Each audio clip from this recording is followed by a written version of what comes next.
لبيك اللهم لبيك لبيك.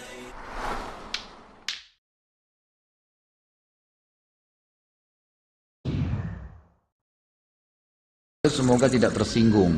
Istri saya sudah tertarik dengan pengajian Ustadz Khalid. Namun karena Ustadz Khalid poligami, istri saya jadi tidak mau lagi ikut pengajian Ustadz.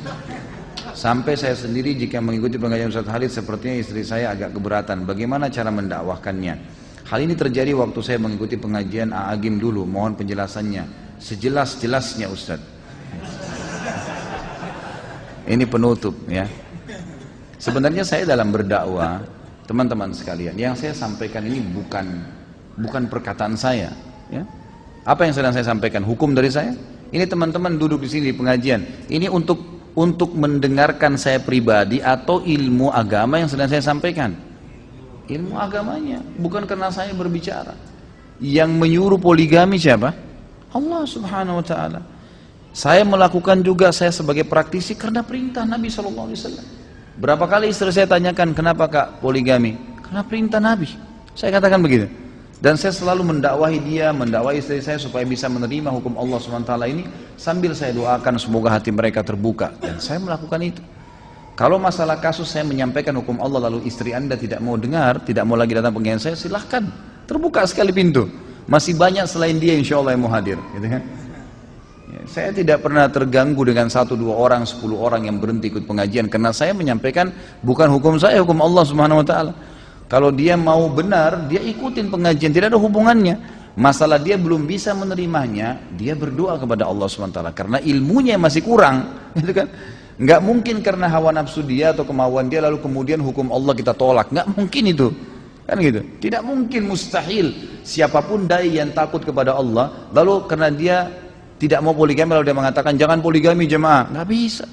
Allah Subhanahu wa taala yang perintahkan. Walaupun dia belum mengerjakannya, dia harus menyampaikannya hukum Allah Subhanahu wa taala. Gitu kan? Kalau masalah dia tidak mau hadir, silahkan, ahlan wa sahlan. Mau hadir, alhamdulillah. Yang penting saya menyampaikan ilmu Allah Subhanahu wa taala. Dan saya doakan, mudah-mudahan Allah membuka hatinya. Biasanya justru orang yang kritis nanti malah dia yang hebat menerima itu. Ya. Biasanya begitu. Ya, mudah-mudahan insya Allah, gitu kan? Seperti itulah. Kalau antum mau hadir pengajian yang antum hadiri itu bukan istri yang mengatur. Kenapa harus diatur sama istri? Majelis ilmu antum wajib hadirin. Kalau istri nggak suka terus kita nggak hadir, nggak ada hubungannya. Kan itu. Harus ar-rijalu qawwamuna 'alan nisa. Laki-laki yang menentukan perempuan, kalau perlu kamu harus hadir ke pengajian ini. Kita yang tentukan, bukan dia yang tentukan, kok terbalik nih. Kan itu. Harus perempuan dipimpin oleh laki-laki, bukan perempuan yang pimpin laki-laki, jangan dibalik. Kalau dibalik jadi kacau semua nih nanti. Sudah hukum Allah begitu teman-teman sekalian. Dan dengan dipimpinnya perempuan bukan berarti perempuan terhina. Justru perempuan dengan fitrahnya butuh dilindungi dan dipimpin. Memang gak bisa jadi pemimpin. Memang gak bisa, fitrahnya begitu. Laki-laki Allah siapkan dengan sifatnya, karakternya, fisiknya, suaranya berbeda. Memang untuk nagih utang, antar jenazah, perang di jalan Allah. Emang itu dia, pemimpin. Perempuan dengan lembutnya, dengan air matanya, dengan hamilnya, memang untuk di rumah, dipimpin, dinaungin, dilindungin. Jangan orang yang memang kasih sering sedih, manja di rumah, orang yang memang urus anak, kemudian kita suruh memimpin di luar, nggak bisa, nggak ketemu. Kan itu. Jadi harusnya majelis ilmu yang antum hadir kapan antum mau. Dan jelaskan sama dia gitu kan. Masalah kita belum bisa menerima hukum Allah satu, jangan membencinya. Membenci hukum Allah berarti membenci Allah sebagai penerima hukum. Saya dan siapapun teman-teman dai akan menyampaikan yang benar kalau dia takut kepada Allah Subhanahu wa taala. Allahu a'lam. Mudah-mudahan Allah membukakan hati-hati setiap orang muslim untuk bisa menerima hukum-hukum Allah Subhanahu wa taala. Dan ingat teman-teman sekalian, majelis ilmu gunanya untuk mengubah kita menjadi lebih baik. Kalau memang kita tidak bisa berubah menjadi lebih baik, maka tidak usah hadir di majelis ilmu, gitu kan? Ilmu tujuannya untuk menambah ilmu kita, mengubah kita menjadi lebih baik, lebih patuh kepada Allah. Dan dunia ini sebentar, kita akan lalui menuju akhirat. Semua orang yang menolak hukum Allah di dunia, wallah, demi Allah teman-teman, menyesal di akhirat. Menyesal. Oh coba dulu saya terima, udah nggak bisa, udah meninggal. Allah yang terapkan, tidak mungkin salah hukum Allah SWT. Kita yang harus bisa adaptasi. Kenapa Allah buat Ramadan sebulan ya? Allah maunya begitu, patuh. Kenapa nggak sehari aja Ramadan ya? Allah maunya begitu.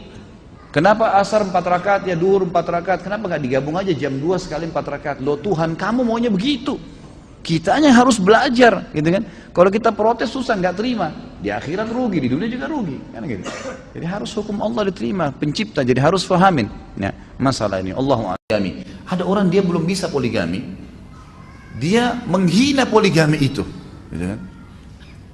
Ini berbahaya sekali nih, menghina hukum Allah SWT. Kalau dia belum bisa dia sendiri, jangan ajak-ajak orang lain, gitu kan? Dan lebih parah daripada itu, tadi sama kasus masjid, dia udah menghina rumahnya Allah. Yang kedua, lebih parah daripada itu, dia menghadang orang lain untuk datang ke masjid itu. Dia menghalang orang lain untuk melakukan poligami. La haula wala quwata illa billah. Kalau anda masih belum bisa, maka berarti ilmu anda yang belum sampai ke situ, gitu kan? Kalau kita belum punya ilmu, berarti syaratnya adalah belajar. Coba pelajari, bukan malah membenci hukum Allah Subhanahu wa taala. Dan ini hal mendasar yang difahamin sekali oleh para sahabat dan sahabiat. Mereka tidak punya kendala sama sekali dengan masalah itu.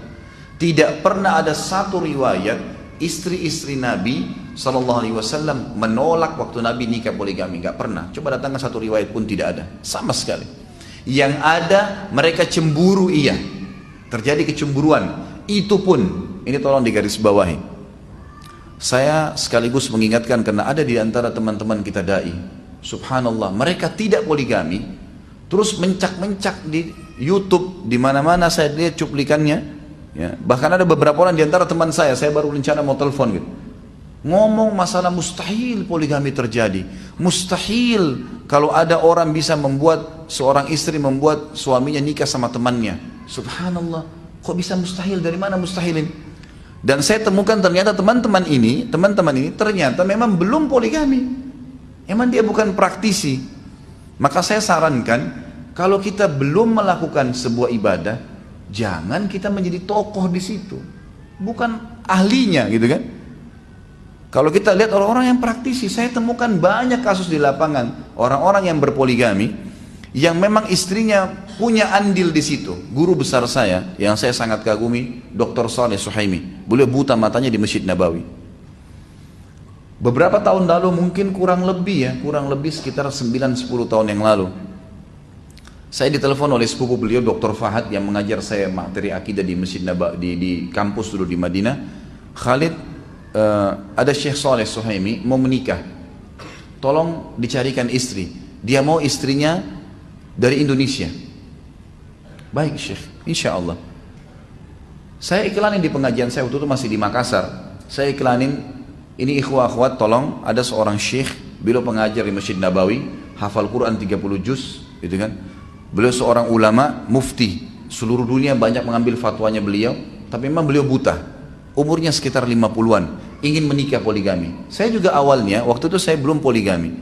Dan akhirnya saya berpikir apakah ini bisa terjadi gitu. Tapi saya coba tawakal Allah. Subhanallah, banyak akhwat yang hubungin saya waktu itu ke HP saya. Ustaz, saya dengar ada berita begini, apa benar? Saya bilang iya, benar. Baik Ustaz, saya bersedia. Ada beberapa orang, maka saya sampaikan ke Syekh. Syekh, ini biodatanya sudah masuk, namanya si fulan, umurnya begini dan seperti ini. Syekh pun menyampaikan kriteria yang dia inginkan. Dan Syekh waktu itu sudah memiliki 3 orang istri. Ini istri yang keempatnya. Saya sampaikan, ini Syekh sudah punya 3 orang istri dan dia membutuhkan istri yang keempat. Subhanallah, ada di antara akhwat yang kita tidak fikir. Saya waktu itu masih menikah dengan 1 orang istri saya di Makassar dan saya tidak tahu kalau memang akan terjadi itu. Ternyata ada di antara akhwat kita dan umur mereka masih muda, mereka masih baru menuntut ilmu, tapi mereka mau. Dan akhirnya subhanallah, karena Syekh tidak melihat, maka yang bantu dia untuk melihat akhwat itu, karena akhwat ini pakai cadar, waktu itu masih masuk di warnet, belum seperti sekarang fasilitas luar biasa internetnya di HP bisa. Itu masih di warnet, kemudian masuk di warnet yang tertutup, ruangan tertutup. Ukhti kita ini yang sekarang jadi istri beliau di Madinah dan masya Allah sudah punya anak, sekarang sudah warga negara Saudi. Itu kan, itu duduk di depan komputer, kemudian dibuka cadarnya. Yang bantu Syekh untuk melihat calon istri ini, istri pertamanya beliau, Ummu Abdillah. Dan Ummu Abdillah yang mengatakan, Syekh ini sudah cocok buat anda, lamar saja dia. Begitu nikah, si telepon, Khalid, saya sudah cocok sama ini, maka lamarkan. Saya lamarkan, kemudian saya juga buatkan acara di gedung waktu itu di kota Makassar dan berhasil, alhamdulillah menikah. Sudah selesai, waktu itu ukhti kita masih sekolah, masih kuliah, dibiayai sama Syekh kuliahnya sampai 2 tahun baru berangkat ke Madinah. Setelah itu akhirnya punya anak dan sampai sekarang hidup. Bahkan Ummu Abdillah berbagi malam. Awal datang Ummu Abdillah mengatakan kepada Syekh, dia mengatakan istrinya yang pertama ini bilang, saya kasih malam saya untuk orang ini, gak apa-apa, ini seperti adik saya sendiri. Dan dalam rumah tangga beliau itu saya lihat luar biasa, bagaimana istrinya itu seperti saudara, bahkan saling telepon, hari ini kamu mau masak apa, saya masak yang lain ya, terus begitu. Kalau sopirnya Syekh pergi ke pasar untuk beli belanja makanan, maka masing-masing punya pesanan, dan mereka tidak pernah itu yang kita dengar berantem, pukul-pukulan. Saya nggak habis berpikir kalau itu bisa terjadi, kecuali memang niatnya sudah bukan karena Allah dan Rasulnya. Dan banyak kasus seperti itu. Saya ikhwah berpoligami, saya pribadi. Dan kalau istri saya dari Makassar datang ke Jakarta, saya suruh istri saya di Jakarta jemput. Fadl, jemput kakak kamu di bandara. Dijemput sama dia. Saya kasih duit, silakan belanja sama-sama. Bahkan saya ajak, kalau saya ke Makassar, saya ajak istri saya untuk datang. Dan alhamdulillah saya tempat dalam satu rumah di Makassar sama-sama, dan berjalan kehidupan. Saya keluar sama-sama satu mobil. Saya praktisi dan saya temukan tidak ada masalah itu. Kok bisa ada dai-dai yang bicara tidak mungkin, tidak mungkin. Subhanallah, orang-orang ini bagaimana? Bukan praktisi terus ngomong gitu. Yang saya ingin diberatkan di sini ikhwah-akhwat sekalian adalah jangan benci hukumnya Allah, nggak boleh. Kalau kita belum bisa kerjakan, kitanya masih kurang ilmu. Tadi contoh kasus masjid, benci masjidnya Allah, kemudian ajak orang lain benci masjid itu. Oh, subhanallah, ini hati-hati ada dosa di belakangnya, gitu kan? Jadi yang saya ingin titik beratkan sebenarnya bukan sedang menceritakan Syekh Soleh, bukan ceritakan diri saya, tapi saya sedang menyampaikan jangan sampai ada persepsi negatif terhadap hukum Allah dan terhadap sahabat yang mengerjakannya. Tadi kan nama-nama banyak ya, wanita terlibat dalam hidup beliau, banyak keturunannya. Dan itu bukan aib dalam agama Islam, sama sekali tidak ada aibnya. Dari sisi lain tidak boleh juga ikhwah, banyak ikhwah melakukan poligami tidak sehat, dirahasiakan sama istrinya. Kenapa dirahasiakan akhi? Apa yang antum takutkan? Takut hanya kepada siapa? Allah Azza wa Jalla. Sampaikan apa adanya. Kalau belum bisa, bujuk, rayu, sampaikan hukum syar'i. Buat, antum harus berhasil. Memang begitu. Gak mungkin kita buka cabang perusahaan ya, atau buka cabang toko, cabang apalah usaha kita, buka yang baru sementara yang pertama masih amburadul, administrasinya masih belum rapi, kemudian buka lagi cabang, tambah kacau nanti, rugi semua. Tapi dibuat rapi sedemikian rupa, baru kemudian buka lagi cabang yang lain, baru seterusnya. Dan ini perintah agama, perintah agama. Bagi yang masih belum bisa, saya sarankan niat saja. Apa boleh buat?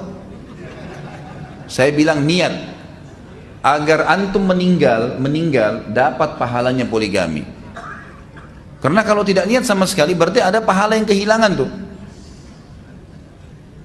Jadi orang kalau belum bisa haji, nggak ada duitnya, jangan bilang, oh saya nggak mampu haji, sudahlah meninggal. Nggak dosa memang, nggak dosa, tapi dia tidak dapat pahala haji.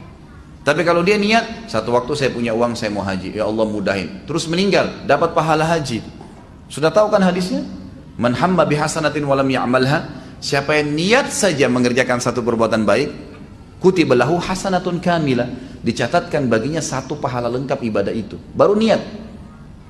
Fa in amilaha, kalau dia kerjakan, kutiba lahu asyru adhafiha ila 700 di'fin ila adhafin katsira, dicatatkan baginya 10 kali lipat, bahkan 700 kali lipat dan kelipatan-kelipatan yang banyak.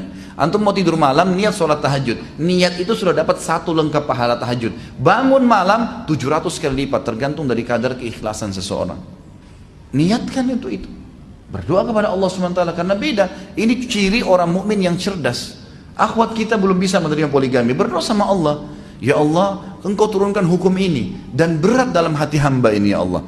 Berikan hamba petunjuk, berikan hamba kemudahan, gitu kan, supaya bisa berjalan. Maka ini hal mendasar yang mesti diketahui. Dan semua ini sebenarnya adalah pembelaan terhadap perilaku Nabi SAW dan sahabat Nabi yang memang melakukan hukum poligami ini. Dan juga Allah Subhanahu Wa Taala telah menurunkan hukum dalam Al-Quran.